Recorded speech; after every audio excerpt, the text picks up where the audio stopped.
Bom dia a todos.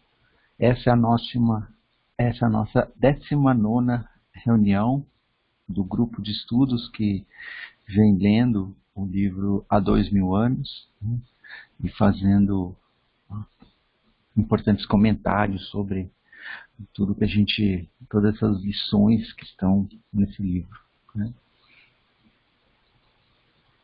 No nosso último encontro, a gente agora está no final do capítulo 5, que é o Messias de Nazaré, em que Públio teve o encontro com Jesus, né? E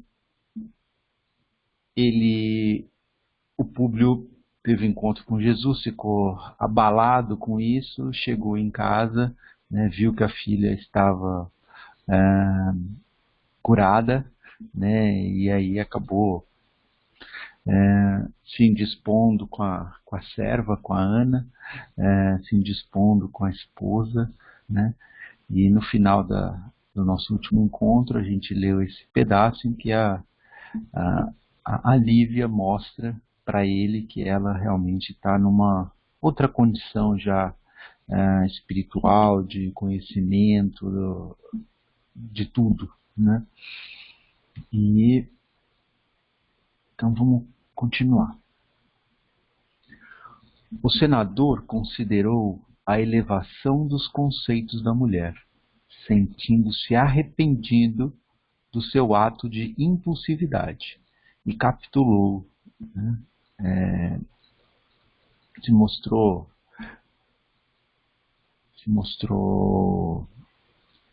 cedeu, né, diante do bom senso daquelas palavras. Eu marquei essa parte aqui, e, coincidentemente, né, coincidências não existem, mas coincidentemente é o que a gente estava falando agora na nossa sessão de abertura, né? Às vezes a gente faz um ato, né, e a gente já se sente arrependido imediatamente daquele ato, né? Mas a gente tem que lembrar que quando a gente sente essa coisa, né, esse arrependimento dentro da gente, a gente não deve sentir só esse arrependimento, a gente deve sentir também um contentamento, né? Por quê? Porque até anteontem a gente fazia as mesmas coisas e sequer sentia esse arrependimento. Então, assim, o primeiro passo da mudança, e normalmente o passo mais difícil, né, é a gente começar a perceber que os nossos atos não são muitas vezes os melhores, né? Para isso a gente tem que desinchar muito o nosso ego, né? Então, a hora que a gente começa a desinchar o nosso ego, a gente começa a perceber que nem todos os nossos atos são os melhores, né? E isso, claro, vai causar esses sentimentos que a gente tem, vai mexer com todas as nossas emoções, né? Assim como quando a gente está saindo da infância e indo para a juventude, né, para a adolescência, vem aquele turbilhão de coisas, né, mais ligadas a, a, a parte física, né? Então é esse nosso crescimento, né? Que também a gente vai ter que aprender agora a lidar com esse turbilhão de emoções, né? Então a gente está deixando a nossa infância espiritual para entrar na nossa juventude, na nossa adolescência espiritual, né? Comentários?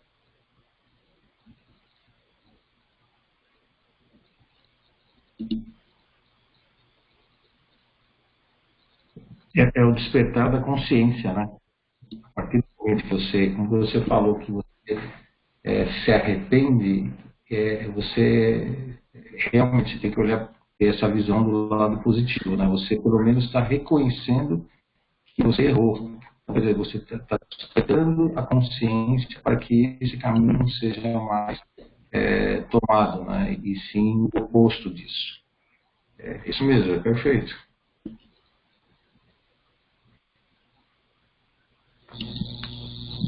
Mais comentários?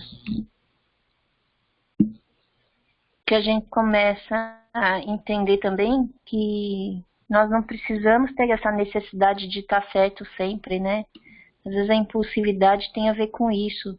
Nós nos colocarmos diante de uma situação ou de uma palavra porque nós temos uma visão diferente e nós queremos estar certos, né? Não é que muitas vezes nós queremos dar a nossa opinião, né? Às vezes a gente tem esse impulso de nos impormos, né? Seja numa conversa, seja numa...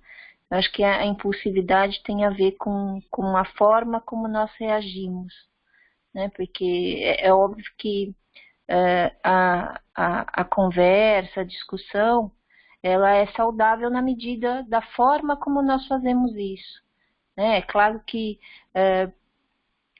essas questões são importantes, mas dependendo de como nós fazemos isso, que nós fazemos isso de uma forma impensada, e aí vem o que tanto você, Paulo, como o Fiore falaram, né? Que é o despertar da consciência. Então, é entender como nós reagimos, né? A forma como nós reagimos aos diferentes momentos ou situações.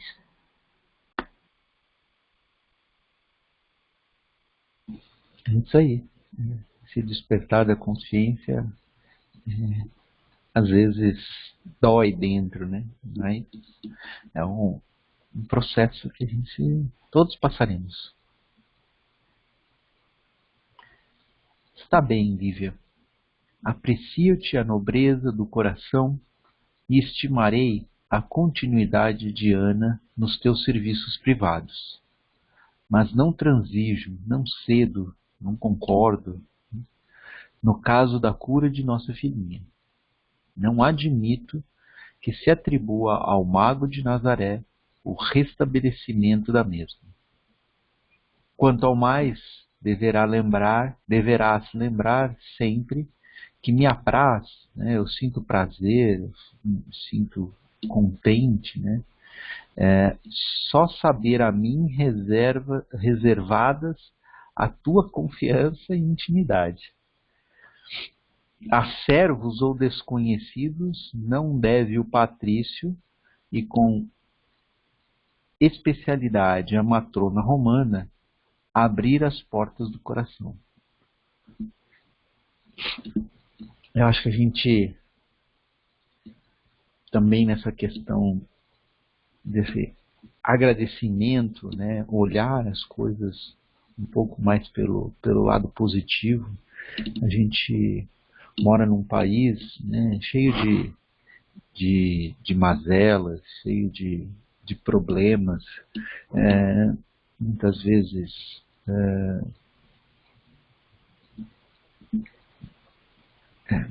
deixa cheio de problemas, né?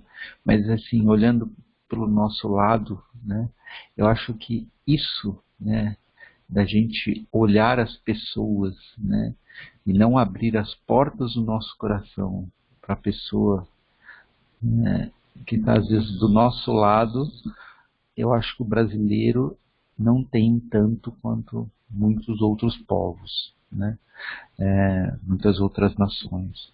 Eu acho que a gente tem isso a nosso favor, né? A gente, acho que depois do futebol, né?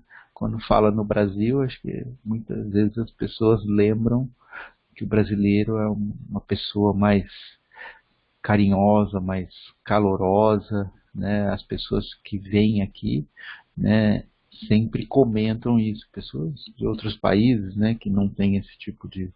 né? Algumas ficam incomodadas até com esse excesso de contato que a gente tem com as outras pessoas, mas eu acho que isso também não nos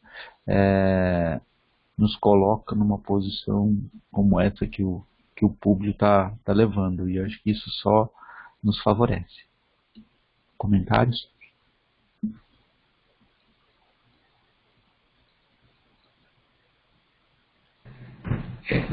Esse parágrafo, para mim, ele demonstra, né, que o orgulho de uma pessoa, né, é tão maior do que ele entender que ele teve a oportunidade de se encontrar com Jesus, né, e ter uma sensação inexplicável que ele mesmo admitiu, e mesmo assim prevalece o orgulho dele ao ponto de criar uma discriminação, né, de pessoas inclusive leais aí, a família, tudo mais. É o orgulho mais uma vez na frente, né, daquilo que você poderia ter absorvido como uma coisa boa para você, né, para você ter uma outra visão da sua vida, né. Esse parágrafo aí me deixou bem nítido essa situação. A vaidade e o orgulho que não deve ser cedido em hipótese alguma. Eu não transijo, né, como ele falou.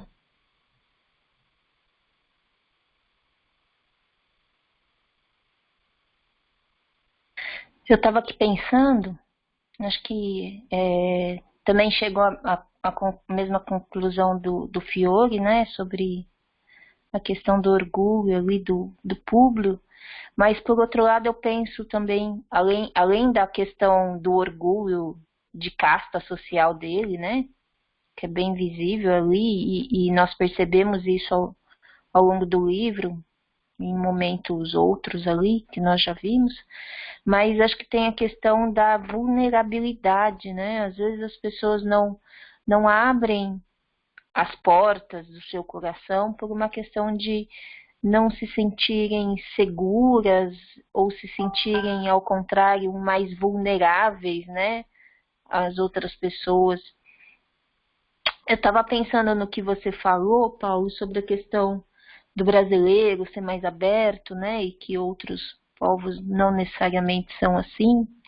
Mas sabe que eu escutei, eu não me lembro se a pessoa era americana, se era europeia, eu não me lembro mesmo, mas que a pessoa me falou sobre isso e ela falou assim que, na verdade, a cultura que ela tinha aprendido é que isso tinha a ver muito com o fato de não ser tão aberto assim, né, como o brasileiro é, que a cultura que ela tinha aprendido é que você não deveria invadir o espaço do outro porque você não sabe justamente a medida do outro, né? Então, assim, pelo menos aquela pessoa com quem eu estava conversando me falava muito do respeito ao próximo, né? Justamente porque existe essa diversidade de culturas, essa diversidade de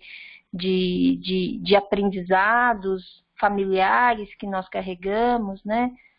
Porque nós vemos mesmo dentro do Brasil que, ainda que isso pareça ser uma marca do brasileiro, isso não é uma característica de todas as famílias, né? Então acho que tem muito a ver justamente com uma forma como nós somos criados, isso influencia bastante, né? E eu acho que essa questão da segurança que nós sentimos ou que nós depositamos nas pessoas tem muito a ver com isso, se nós somos mais abertos ou somos mais fechados com o entorno, né? São as coisas que eu estava refletindo aqui enquanto vocês estavam falando e enquanto nós estávamos lendo essa parte. Ele realmente tem essa questão aí, como os americanos falam lá, do personal space, né, do espaço pessoal, né, você não pode invadir o espaço pessoal do outro, né, você tem que manter uma distância. Mas, de um outro lado, né, às vezes, quando você precisa de né, de um acolhimento, né? Isso não é bom, né? Mas eu não estou falando que o brasileiro seja melhor que os outros. Eu só estou falando que nesse aspecto eu acho que a gente é melhor isso do que ficar tão afastado. Claro que precisa ter esse discernimento, né, de você não invadir aquilo, o espaço daquela pessoa que não esteja precisando disso, né? Mas lá nos Estados Unidos, né, na Europa, você pode estar precisando, você pode estar querendo que a pessoa se aproxime, ela não vai se aproximar, né? Porque ela sempre tem, eu achei. Então esse é o aspecto. Realmente é uma questão cultural. Vai de família para família, mas acho que no geral a gente pode ter isso. Mas só trazendo um outro lado, né, do americano, que eu gosto muito, né, que ele tem muito mais do que o brasileiro, só para fazer o contraponto, né, ele tem muito mais o senso, né, da comunidade, de onde ele está, né, então eles se preocupam muito mais com isso, né, do que o brasileiro, né, então ele não vai jogar o papel no chão porque aquilo vai afetar toda a comunidade, né.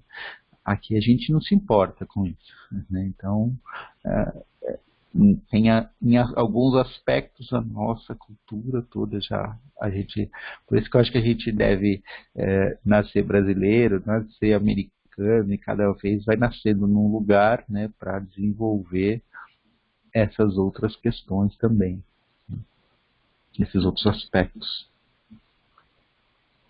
Comentários?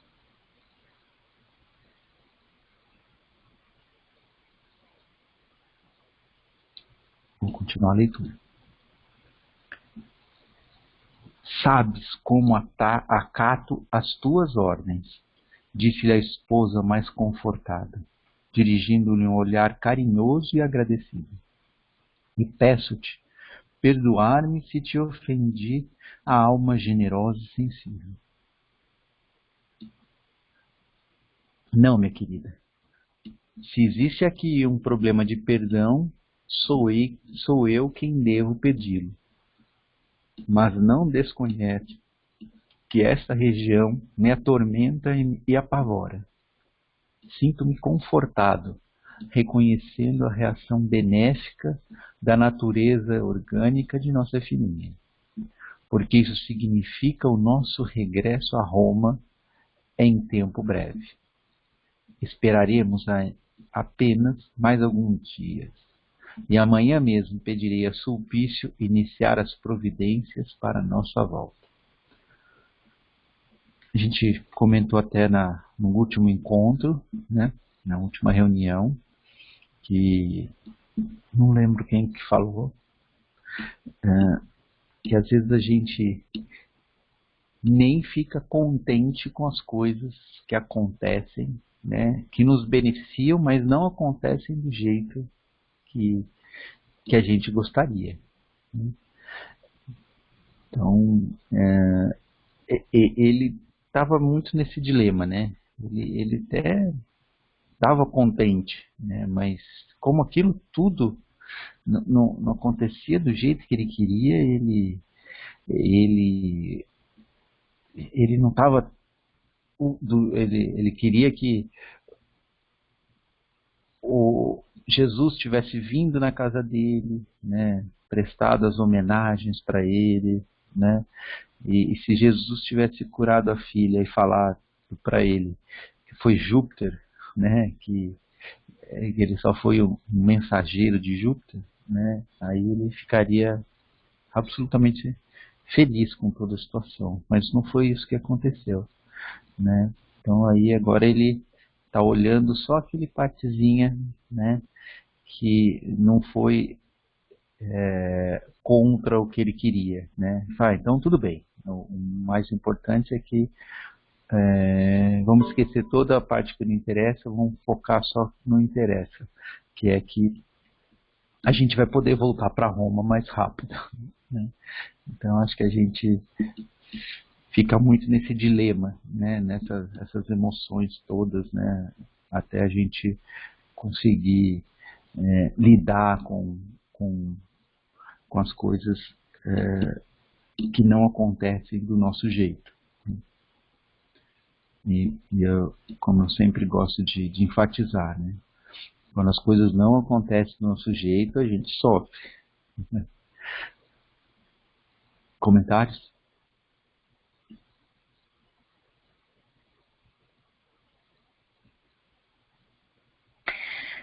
Eu sinto muito ainda sobre o Públio, aquele peso das palavras do amigo dele, que eu não lembro o nome, como é que é mesmo? Flamínio. Flamínio, né? Então, acho que o peso das palavras do Flamínio ainda pesam sobre o coração do Públio, né? Porque ele falar que a região atormenta e apavora, acho que é um preconceito que ele já criou desde lá, antes de vir para Jerusalém, né? Então, e eu acho que volto naquela questão que nós falamos à época, então, sobre o impacto das nossas palavras, impacto que as nossas palavras têm na vida do outro, né? E como muitas vezes nós não consideramos isso, né? Que às vezes justamente uma palavra, um aparente conselho que nós tenhamos dado para uma outra pessoa, tudo bem, nós temos a intenção de um, de um bom propósito, né? Pelo fato do caminho.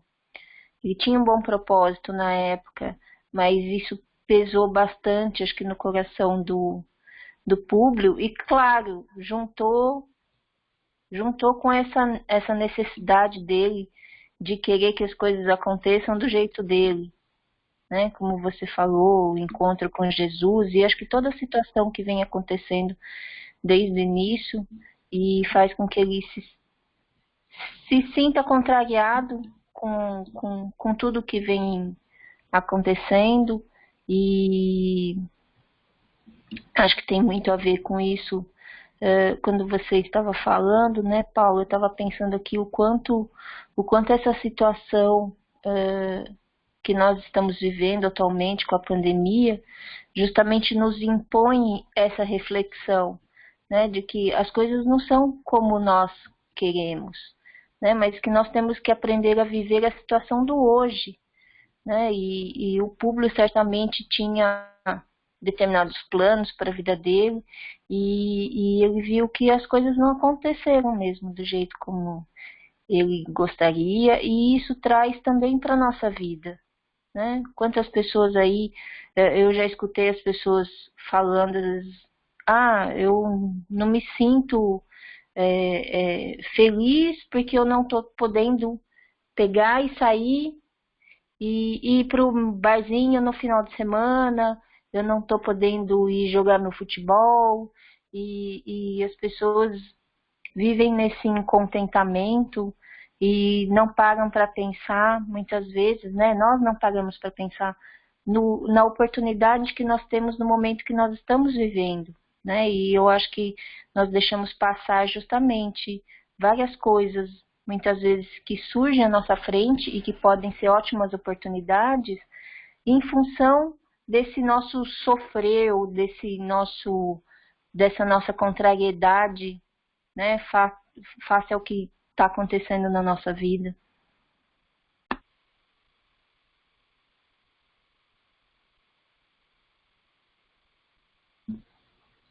Mais comentários?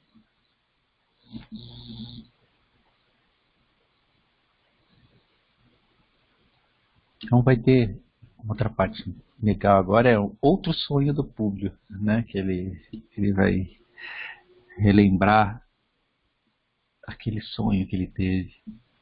Lívia concordou com as observações do marido, acariciando a filhinha reanimada e refeita do abatimento profundo que a prostrara, né, que a deixara em condições, né, debilitada, né, por espaço de muitos dias. Intimamente agradecia, satisfeita a Jesus por falar, que pois falava-lhe o coração que o acontecimento era uma bênção que o Pai dos céus lhe enviara ao espírito maternal, através das mãos caridosas e santas do Mestre. Públio, contudo, obedecendo ao impulso de suas vaidades pessoais, não desejava recordar a figura extraordinária que tivera ante os olhos deslumbrados. Arquitetava castelos de teorias na sua imaginação superexcitada, para afastar a interferência direta daquele homem, no caso da cura da filhinha, respondendo assim às objeções do seu próprio espírito de observador e analista meticuloso. Nesse ponto, eu lembro, né, do Kant, né, do filósofo Immanuel Kant. Tem uma história que é mais ou menos assim, que um dos alunos ali, né, do Kant falou para ele, né, nossa, professor, é muito bom a gente viver numa época, né, isso era 1700 e alguma coisa, numa época em que a razão prevalece, né, as pessoas são mais racionais. Estava fazendo uma comparação com o período anterior, né, que as questões da igreja prevaleciam, né. E aí Kant fala assim, mas quem é racional, né? Racional, a gente poderia falar que somos racionais se a gente brigasse com o vizinho, né? Aí depois colocasse todos os argumentos numa fórmula, né? E aí olhasse o resultado. E se aquilo apontasse que nós somos errados, nós iríamos lá e pediríamos desculpa, tentaríamos resolver a situação, né? Só que a gente não faz isso. O que a gente faz, a gente cria um monte de subterfúgios, de falsas justificativas, né, para falar que os nossos atos foram os corretos. Então, nós não vivemos numa época em que a razão prevalece. Eu acho essa história fantástica, né? E a gente está sempre ainda, acho que hoje talvez estejamos vivendo, né, uma época em que a ciência está dominando, né? Talvez como naquela época, né? Eu não sei exatamente aquela época para fazer essa comparação, né? Mas hoje certamente a ciência mostra respostas, né? E a tudo. Nessa época de pandemia que a gente vê de cientista na televisão, né? No rádio, em todo lugar, né? E a gente, eu acho que tenta arquitetar esses castelos de teorias na nossa imaginação superexcitada, ao invés de olhar de forma mais racional para o que a gente está fazendo. Comentários?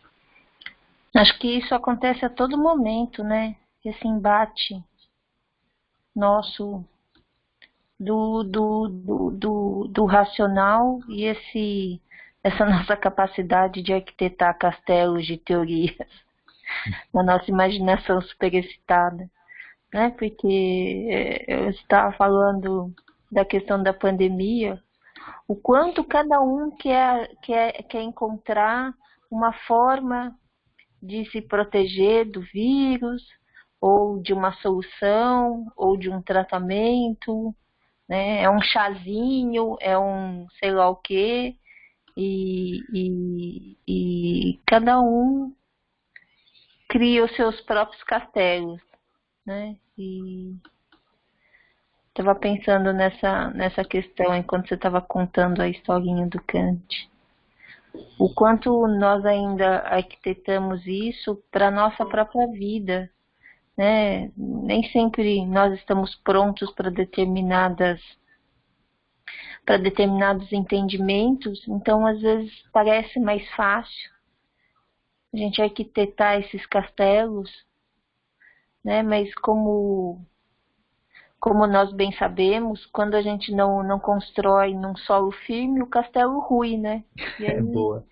tem hora que rui e a gente, tudo bem, caiu, então já entendi que é diferente, mas tem hora que nós construímos o nosso próprio castelo e quando ele rui, quando ele cai, nós entramos num processo de sofrimento, de desespero e o quanto nós colocamos nossas expectativas e nossas esperanças nesses nossos castelos que nós construímos. É só uma reflexão. É muito pertinente, realmente. Mais comentários?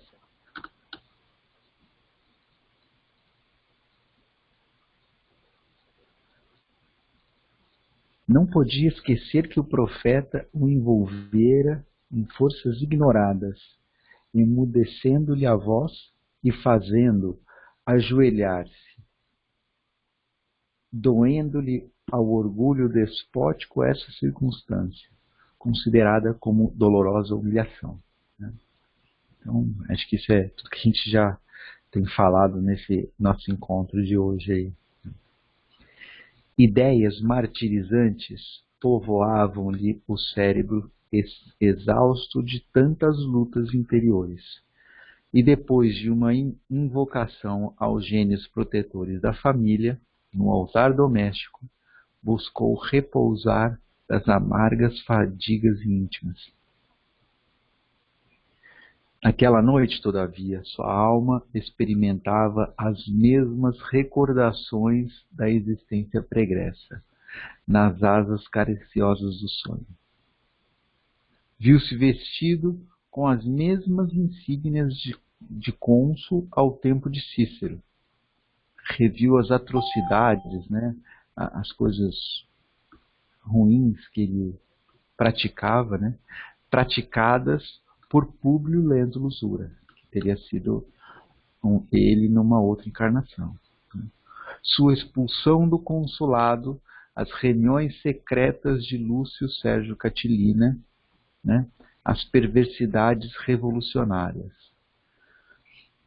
Sentindo-se de novo levado à presença daquele mesmo tribunal de juízes austeros e venerandos, que no sonho anterior lhe haviam modificado o seu renascimento na Terra, em época de grandes claridades espirituais. Então, aqui eu pus, né, esse parágrafo aqui amarra toda a história do livro, né? Então, essa primeira parte dele descrevendo o sonho, né? Lá no capítulo 1, ele tem a descrição do sonho, né? Que ele conta lá para o Flamínio, né? E tem os mesmos detalhes, né? Aí depois, né, quando ele em seguida, né, nessa primeira parte ele conta daquele contexto, ele faz essa contextualização. Aí depois ele fala que ele acabou morrendo, né, e ficou num lugar escuro, até que ele foi resgatado pela Lívia e foi para um tribunal de pessoas, né? E aí esse tribunal, né,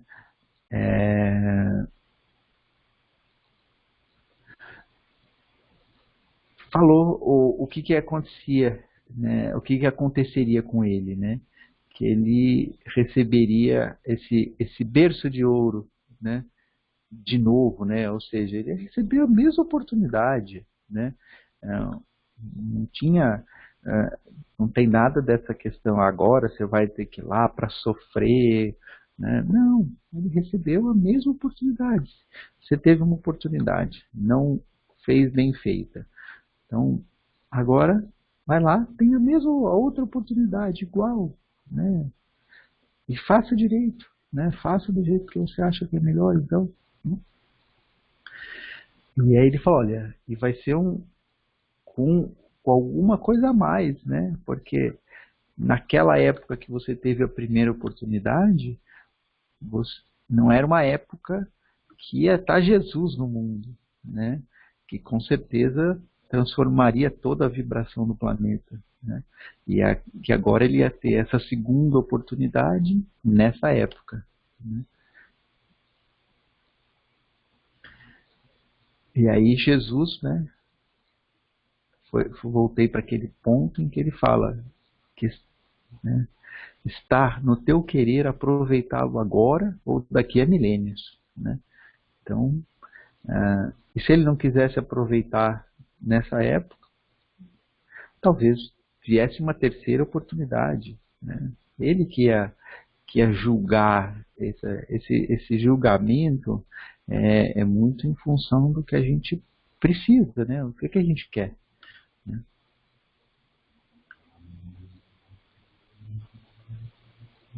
Vocês querem fazer comentários sobre essa parte?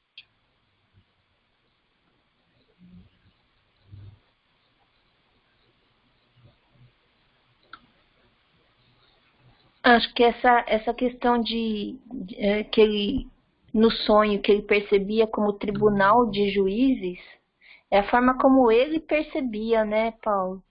Porque ele, como cônsul, acho que é como ele colocava para ele mesmo. Acho que talvez porque ele achava que ele merecia ser julgado, né? Não sei, fico me questionando aqui se a culpa dele fazia com que ele percebesse aqueles conselhos como se fossem esse tribunal de juízes, né? Porque nós sabemos que os espíritos superiores não nos colocam nessa posição, né? Como se estivéssemos num tribunal. Mas acho que a forma como ele percebia é que era dessa maneira. Só refletindo aqui. Mas eu acho que isso também tem a ver com a questão da religião, né? As religiões vendem essa ideia, né? Eu acho que as pessoas acabam, quando morrem, viveram 50, 60, 80 anos com essa ideia na cabeça, né, de que quando elas morrerem elas serão julgadas por um tribunal, e aí a hora que chega do outro lado ela está esperando esse tribunal, né? Acho que e se aquelas entidades mais elevadas já não têm essa postura com a gente, né? Um outro exemplo aí do livro lá, Libertação, né? Aqueles que não são elevados se aproveitam disso, né? Dessa figura criada pelas religiões, assim, que a gente vai ser julgado num tribunal e cria esse tribunal e a gente chega lá e é julgado nesse tribunal realmente, né? Mas aí não é uma coisa que vem dos espíritos mais elevados. Mundo mental, né? Isso aí. É o mundo que a gente está ligado, né? E só vai para esse tribunal lá, né? Porque a pessoa esperava ir para o tribunal, né? Então aí ele fala, você está ligado a isso? Então vem aqui que eu te julgo. E agora você tem que fazer isso andando. Exatamente. Lúcia? Oi, tá me ouvindo? Estamos. Não, é que eu caí da reunião, tô entrando de novo, só isso. Tá bom. Mais comentários?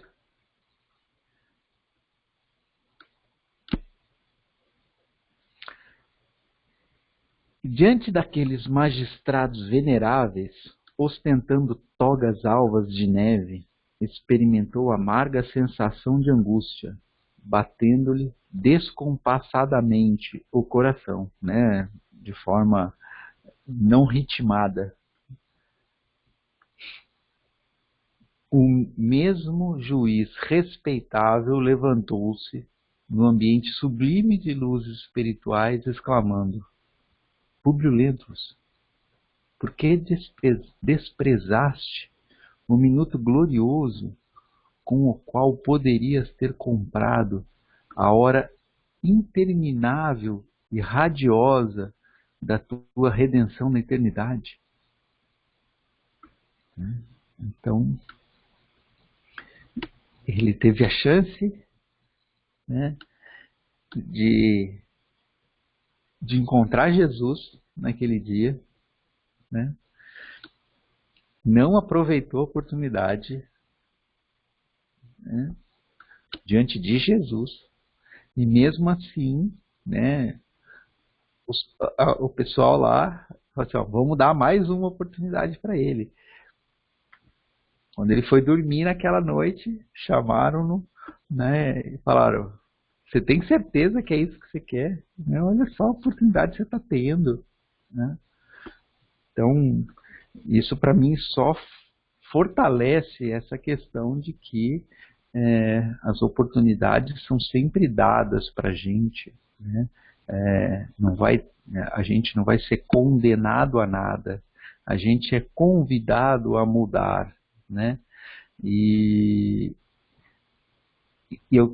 que vai mais deixar essas pessoas que estão nos convidando à mudança é o dia que a gente efetivamente mudar. Né? Isso que vai deixá-los felizes. Né?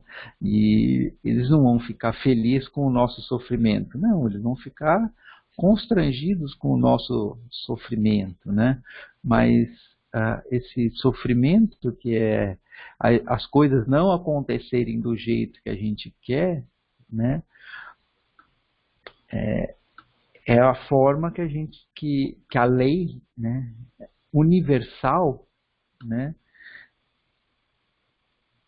faz com que as pessoas, né, deixem de ficar naquela vidinha, né, no conforto das coisas, né, e passem a se preocupar, né, em, como a gente falou logo no comecinho, né,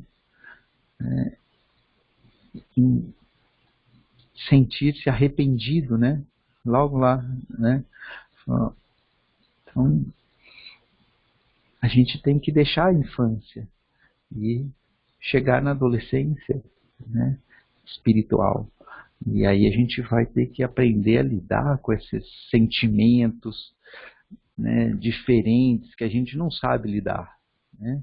E assim como a evolução física tem esses momentos que a gente vai ter que lidar com esse turbilhão de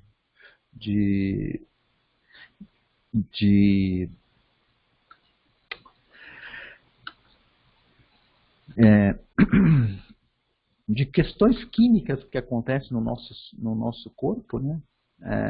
Nessa evolução nossa, nesse crescimento nosso espiritual, a gente vai ter que lidar com esses montes de sentimento, esse monte de sentimento, né, diferentes que acontecem dentro do nosso espírito.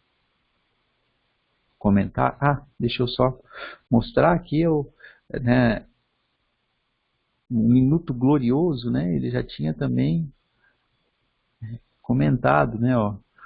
Soa para teu espírito nesse momento um minuto glorioso, né? Jesus falou isso para ele. Se conseguires utilizar tua liberdade, então foi esse mesmo, né, minuto glorioso que Jesus tinha alertado, né, os amigos no plano espiritual fizeram um segundo alerta ainda naquele mesmo dia para ele. Né? Comentários?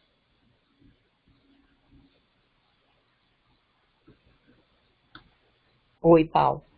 Pode falar. Como você falou, né, até o Fiore tinha falado lá do arrependimento, né, foi um primeiro passo, né, para a consciência dele, né. Mas isso não significa ainda uma evolução já propriamente dita, né. Primeiro a gente se arrepende, mas depois a gente tem que dar vários outros passos em direção a isso, né. A gente tem que construir tudo isso. E talvez, né, a gente sabe aqui que ainda, talvez para ele o sofrimento não atingiu um ponto ainda para ele conseguir entender o que ele precisava entender. Né? Eu acho que depois, mais para frente, aí no livro, quando o Marcos, né, vai ser raptado, enfim, talvez com esse sofrimento maior, né? E é que ele precisou disso, né? Assim como a gente também às vezes precisa, né? Ter um sofrimento mais duro, né? Mais árduo, né? Para aí realmente a gente se arrepender e começar a dar os passos, né? E a gente também ainda é muito oscilante, né? Nas nossas decisões, nos nossos arrependimentos, né? Não estava ainda muito consolidado, né? Tudo isso. Então ele titubeava, né? Um pouco, né? Mas logo a gente vai ver que depois tudo isso vai se consolidando mais. Com certeza, e na nossa vida também é assim, né? Tudo a gente vai aprendendo devagar, né? As coisas não vêm a galope, né? Vem devagar, a gente vai dando passo. Sim. E essa questão aí do sofrimento, né? O sofrimento, cada um Tem o põe na seu. sua vida o que quiser, né? Exatamente. O pote lá do sofrimento tá lá, né? A gente tem a colher na mão e vai pondo na nossa vida, tanto que a gente quer. Tem gente que não usa nem a colher, vira o pote inteiro mesmo. É. Cada um vai saber o momento, né? De falar, agora É isso aí. chega, né? Não quero É isso mais, aí. né? Agora eu quero mudar, né? Então, Exatamente. mais comentários? Eu fiquei pensando no que você falou sobre o domínio da nossa química do corpo, né? E eu acho que é essa confiança que nós temos que ter, que não é o corpo que domina a nossa alma, né? É justamente o contrário. E que, então, o controle das emoções, dos desejos, das impulsividades, dos medos, tudo isso é possível, né? É claro, assim, quando nós somos defrontados por uma situação, os nossos instintos, eles acendem, né? E a gente sofre uma enxurrada de sensações no nosso corpo físico, em razão do instinto, né? Mas com o tempo, é claro, nós ainda não sabemos fazer isso, mas com o tempo nós vamos perceber que nós vamos ser capazes de dominar isso, né? Se de repente tem coisas que eu acho que cada um de nós já sabe fazer ou já sabe dominar, né? Mas se de repente as emoções estabelecem essa enxurrada de química no nosso corpo, através justamente do raciocínio, né, do entendimento, a gente é capaz de dominar essa enxurrada, e essa enxurrada de química que nosso corpo libera, ela ou pode durar muito tempo, e aí ela causa outros sentimentos e outros problemas físicos, ou aquilo pode se encerrar em pouco tempo, né? Então, acho que a questão do domínio sobre as nossas emoções, e aí acho que tem esse papel aí do autoconhecimento, do autogoverno, como a gente falou na lição de abertura, né? É de entender justamente o que nos move, né? O que nos motiva, né? E como vocês falaram, isso tudo é um processo, é uma caminhada que a gente começou lá desde a nossa existência como ser humano, né? E que nós vamos aos poucos fazendo as nossas escolhas e caminhando nesse processo de entendimento de o que nós queremos para a nossa vida, né? O que nós estamos buscando. E aí acho que essa encruzilhada que o Públio está no momento é a encruzilhada que nós passamos também a cada momento na nossa vida. Então é o que você estava falando, né, Paulo? Não é diferente do caminho que cada um de nós passa, que cada um de nós escolhemos passar, e o grau de sofrimento é que tem a ver, que é muito individual, né? É isso aí. Mais comentários?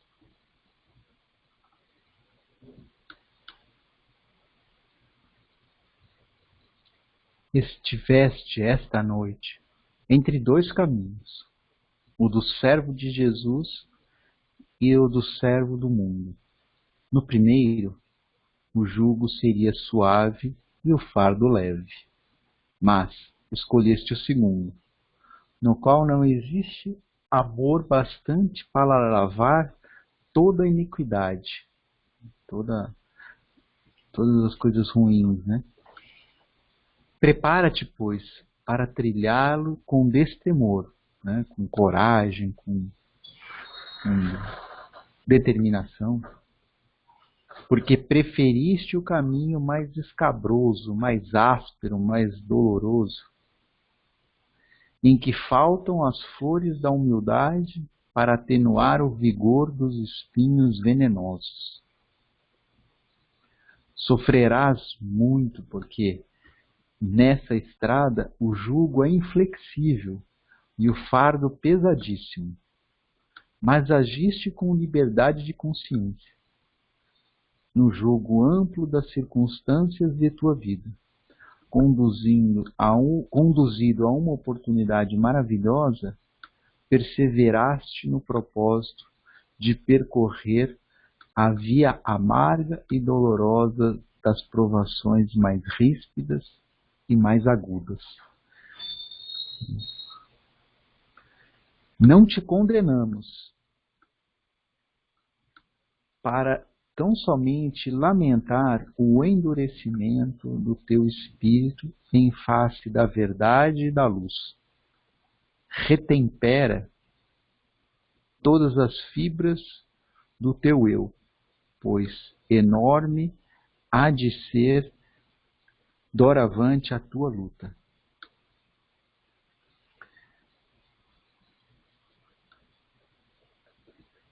Realmente é impactante, né? Muito chocante.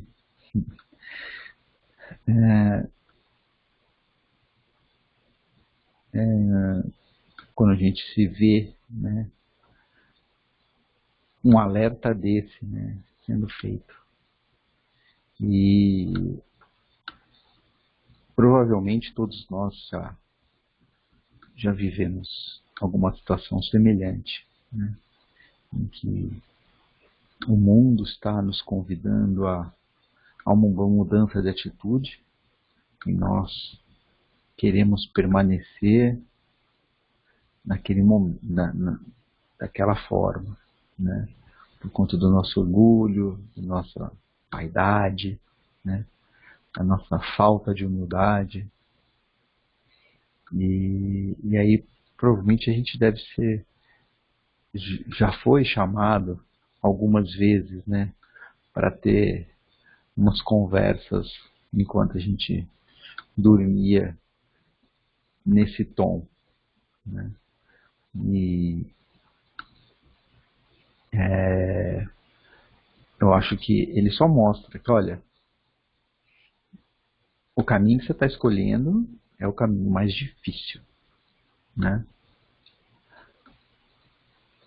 O caminho de ser o servo do mundo, né? Porque quando você é servo do mundo, tudo é inflexível, né?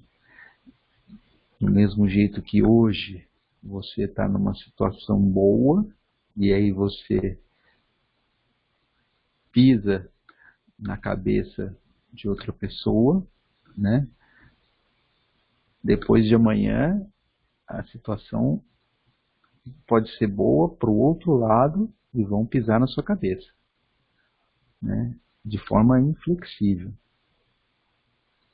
Agora, se você decidir seguir pelo caminho, né, que Jesus está falando, com amor, com tudo, né, as coisas não acontecem dessa maneira.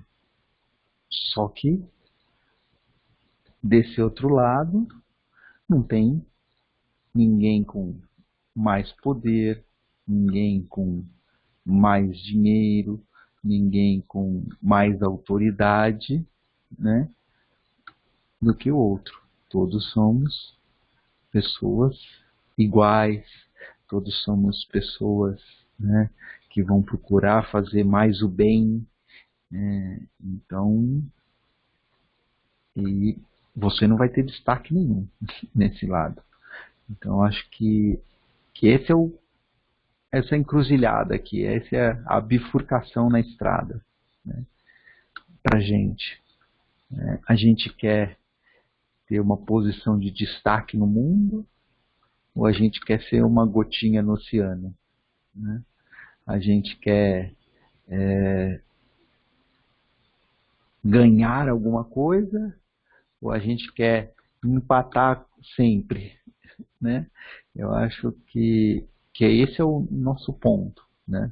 A gente está aqui na Terra para fazer essa avaliação, né?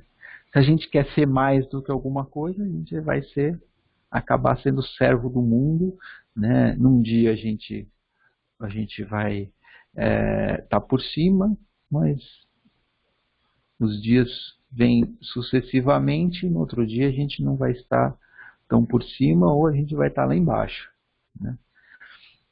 E do outro lado, em que quando a gente olhar mais para os outros, se preocupar mais com os outros e deixar de se preocupar com a gente, aí vai ter muito mais gente se preocupando com a gente, porque se a gente não se preocupar com a gente, se a gente só se preocupar com os outros, né, por questão de matemática, né, essa solução tem mais gente se preocupando com a gente, né, que é todo mundo menos um.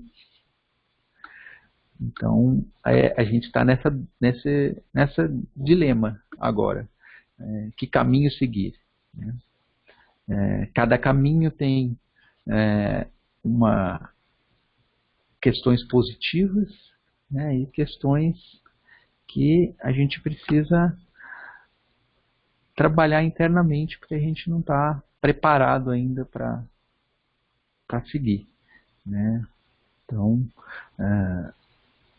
se a gente seguir pelo caminho, a trilha do mundo, né, a gente pode até amanhã, depois da manhã, até um tempo curto, né, você pode falar, olha, minha vida está muito melhor do que se eu seguisse no outro caminho, né? Mas quando a gente olhar um pouquinho mais adiante, a gente vai ver que isso talvez não seja o melhor. É isso que ele está falando para a gente, né? Mas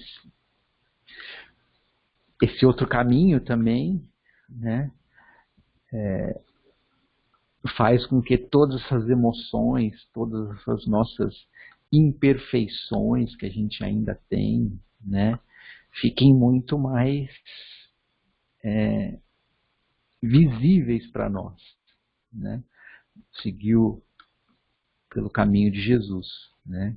E isso é claro que nesse momento vai ser um momento muito angustiante, né?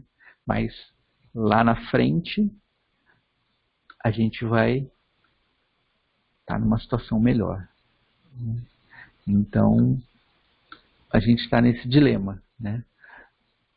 Ir pelo caminho que agora é mais tranquilo, mas lá na frente vai ser muito mais difícil, ou pelo caminho que é o caminho do mundo, né? Ou o caminho de Jesus, que agora está muito complicado e lá na frente vai estar mais tranquilo, né? Então, é isso que eu queria colocar para vocês. Comentários? Eu acho, Paulo, que apesar de tudo, né, mesmo a gente escolhendo o caminho de Jesus, que nesse momento está muito difícil, e depois ele se torna mais leve, eu acho que, baseando-se pela nossa fé, ele se torna, não é que ele não deixa de se tornar difícil, mas ele se torna suportável. Então eu acho que o caminho de Jesus, conforme a gente vai caminhando, ele vai nos dar a força para que aquele caminho se torne suportável, para que a gente possa passar pelas coisas com fé, com esperança de que lá na frente tudo vai dar certo, tudo vai se tornar mais leve, né?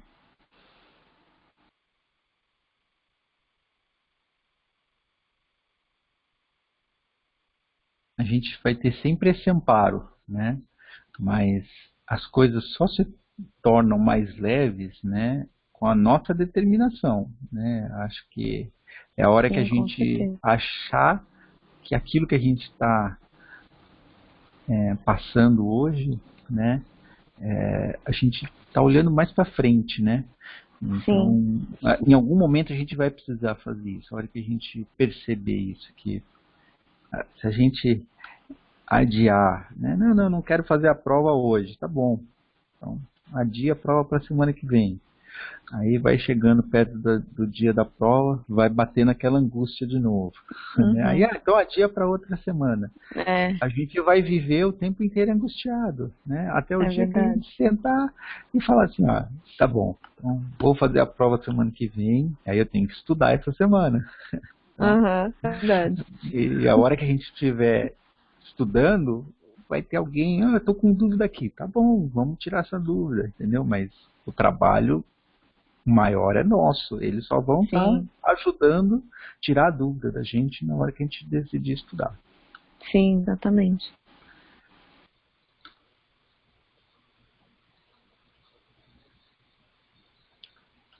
Mais comentários?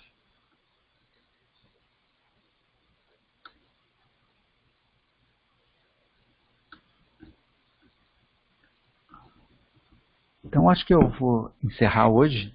Pode falar. Quem vai falar? Angélica.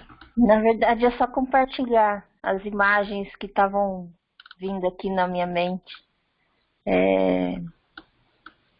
Enquanto você estava falando, né, Paulo? O que estava vindo aqui para mim é que é justamente, na verdade, é só uma tradução, tá? Do que você estava falando, não é nada diferente do que você estava falando. Mas acho que essa escolha do caminho do servo de Jesus ou do servo do mundo, né? É mais fácil, de fato, de início, nós seguimos, sermos servos do mundo, né? Porque é mais fácil nós seguirmos o que o mundo nos demanda, né? É como se fosse a gravidade, né? É mais fácil cair para baixo, né, do que tentar ir na direção oposta. E aí a imagem que estava me vindo na mente é Tem como menos se nós trabalho. estivéssemos... Oi? Tem menos trabalho. A É, definição exatamente, de exatamente física é a nesse... força pela É, distância. é, Trabalho é é, força pela distância. exatamente. Então, a imagem que estava me vindo na mente era justamente como o mundo demanda, o capitalismo demanda de nós essas questões, né? De competição, de orgulho, de vaidade, de querer ser mais, de querer ser o melhor, né? De estar acima dos outros, porque essa é a cultura do, entre aspas, vencedor, né? Na sociedade.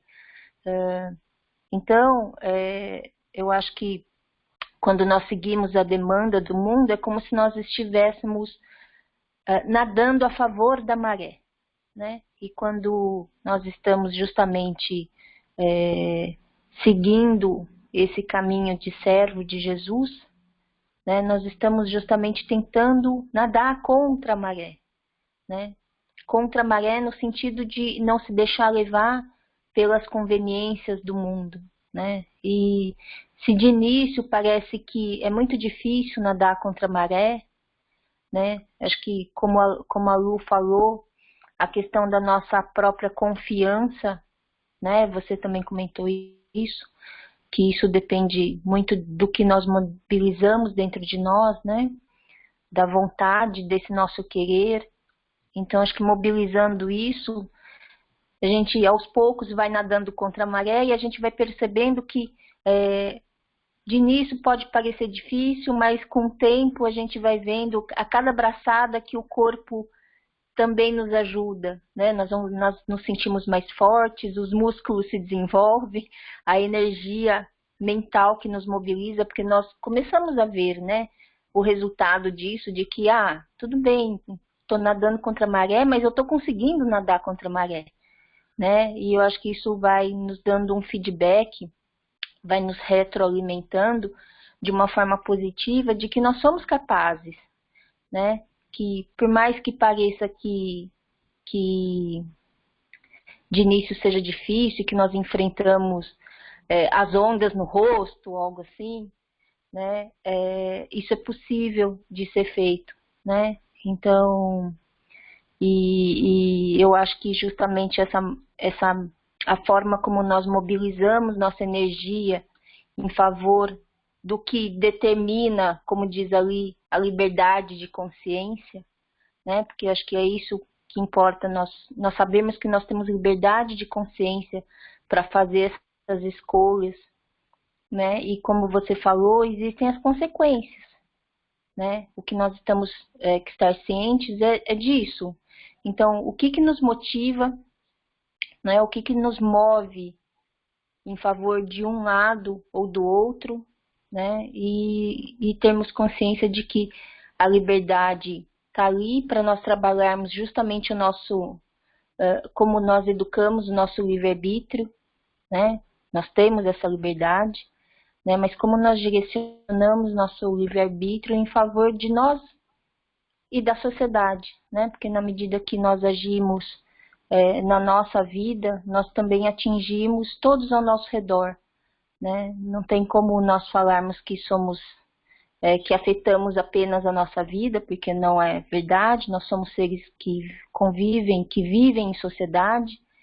Então, o rumo que nós queremos tomar para a nossa vida é o rumo que nós queremos também que a sociedade tome, né? Então, acho que essa reflexão e essa imagem de nadar contra a maré que veio na minha mente aqui.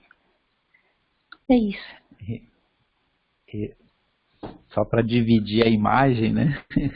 Você falou que vê essa imagem de nadar contra a maré, né? Aí também vê a imagem, só que a hora que a gente perceber que a maré do outro lado, que está indo para o outro lado, é muito mais forte, né?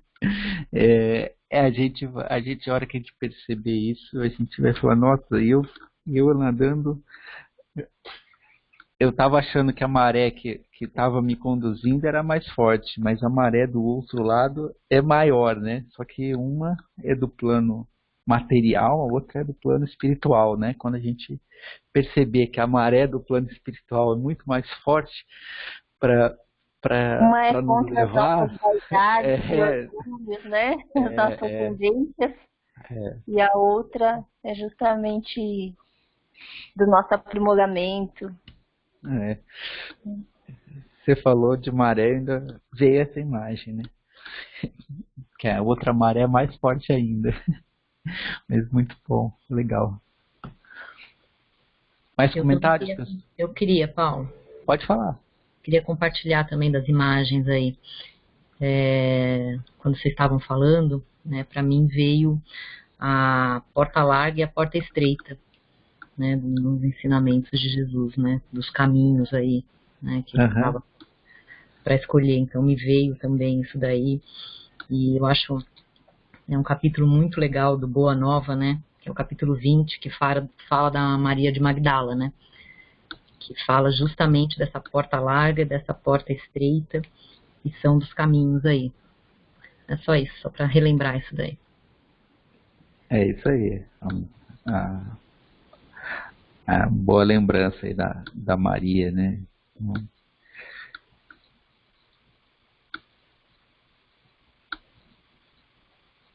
Mais comentários?